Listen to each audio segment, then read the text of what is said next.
I think something about YouTube is being overlooked here. Let me show you something. I think it's important to understand that for the most part, the algorithm for discovery is focused more on individual videos than like trying to come up with some comprehensive average performance of a channel, You're putting out the best version of this video that you can, and then the algorithm says, yeah, bro, this is not the one. And the fact that that carries over and it sets the momentum for the next one. Oh, wow. I feel this so much, but there's no need to stress about one bad video hurting your channel or next video. YouTube recommendations really don't focus on performance at a channel level.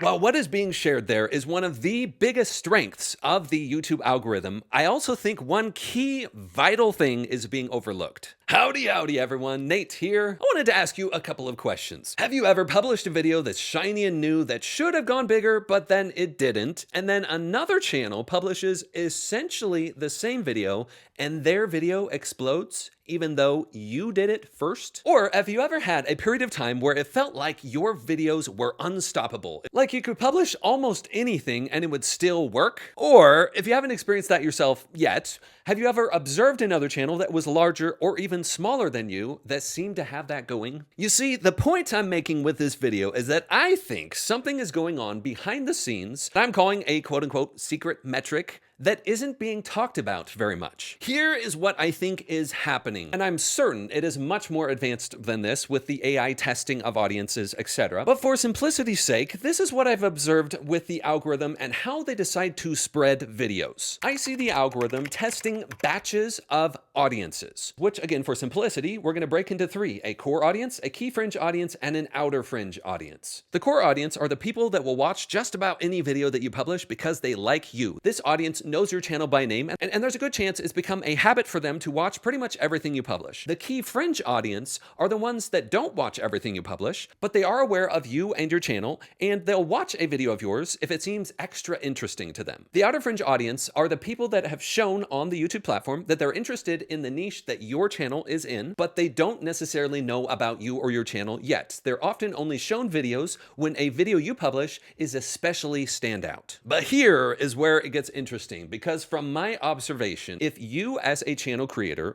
don't have a solid core and key fringe audience with a lot of recent viewership data, the algorithm appears to be much less likely to show your content to outer fringe audiences. With showing their content meaning giving impressions more frequently and more often to more outer fringe audiences. And this alone is one of the main reasons why I think so many small YouTube channels struggle to gain momentum because of that. Now, I need to clarify here. I do believe that the same testing occurs by the YouTube algorithm on each individual piece of content, which is what I think that YouTube is referring to when they make those statements I shared at the beginning of this video. And I think that is a very good thing, and I encourage YouTube to keep doing that. What I am saying here, however, is that if test batch 1 and test batch 2 don't have a very large data set, that the YouTube algorithm seems much less likely to test the outer fringes as quickly as they do with other channels. Now here is the point I am making, and then we got to talk about what that even means here in a moment. What I have observed is that channels with larger core and key fringe audience viewership, recent satisfying viewership data, have what I'm going to call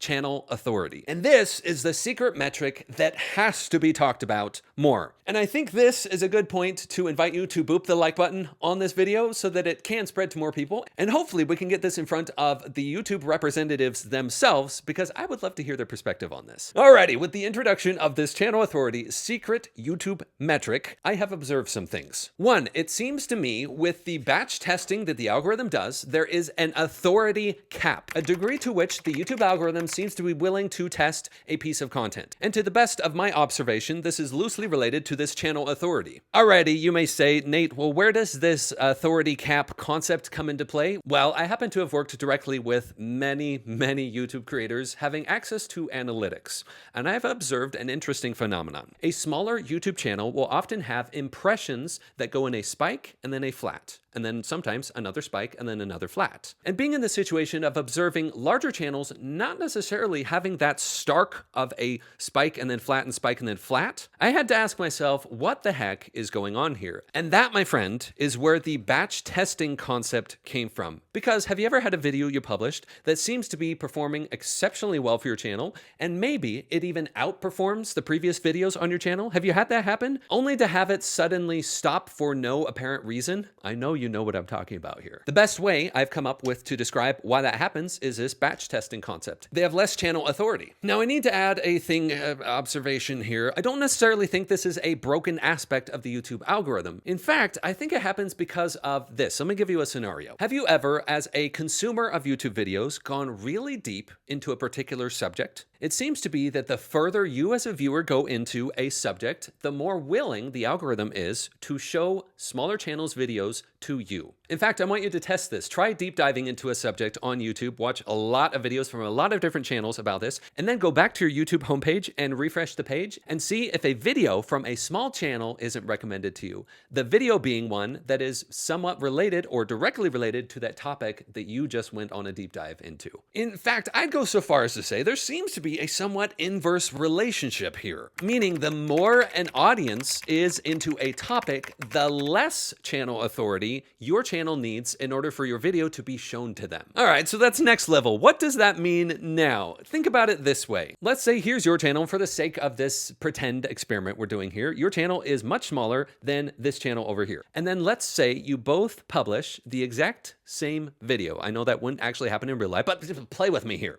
If you both published the exact same video, what would you expect to have happen in terms of results? I think we all know, based on experience and just intuiting it, you would get different results. Your smaller channel versus a larger channel, or your channel with less channel authority and another channel with more channel authority. Oh, and I do need to add a clarification here. When I say larger channel, smaller channel, I'm not referring to subscriber count, because subscriber count does not equal channel authority. And I did a whole video about subscriber count you can watch after this. But going back to our pretend scenario here, let's pretend like you are the algorithm. If you had this same situation where two channels published essentially the exact same video, which one would you be more likely to trust more? What if you, as the algorithm, every time you tried a video or you showed a video to certain fringe audiences, it didn't perform as well, you'd probably pull back. And this is why even larger YouTube channels can go stagnant. And also why you can gain it back by getting channel authority back on your channel. And this is one of the big things I help people with, including businesses and individuals. So that's that layer. What is next? We need to talk about what the heck you or I even do about this. What the heck? What do we even do about this? As much as possible, the YouTube algorithm is attempting to predict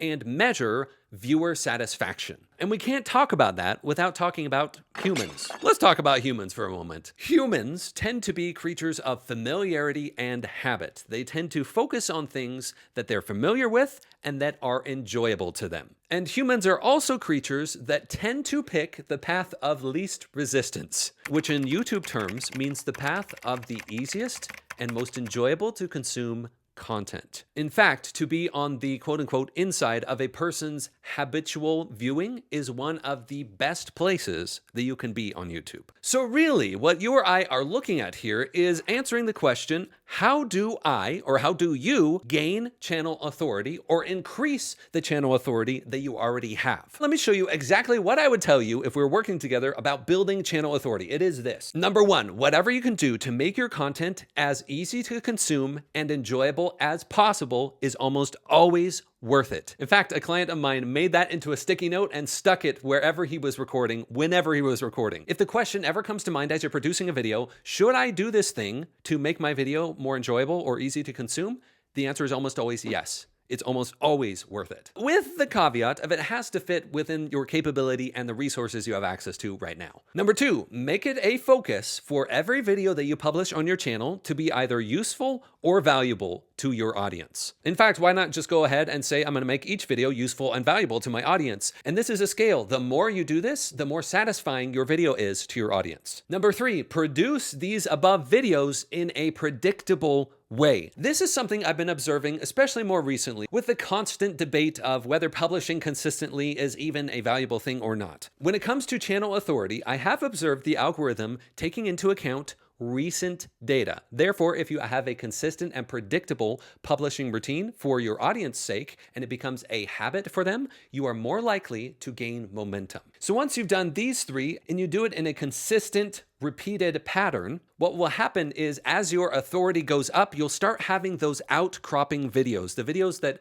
outperform the other videos, the videos that many refer to as the viral videos or mini viral videos, the ones that pop off that then draw up the rest of your channel authority and your channel viewership. Now, the next thing to mention here is, what if there was a way to make this more predictable? After observing a large variety of channels publishing these types of videos, I started to see you can actually turn them into predictable formulas. Yes, you heard that right. You can actually customize the videos that you publish on your channel to be published at certain times to get certain audience behavior. And so much so that I actually created an entire free template to make it simple for you to accomplish this. So you know it. You know what I'm gonna say. All of that is in this video. I think it's a dang good video, so go ahead and watch it next.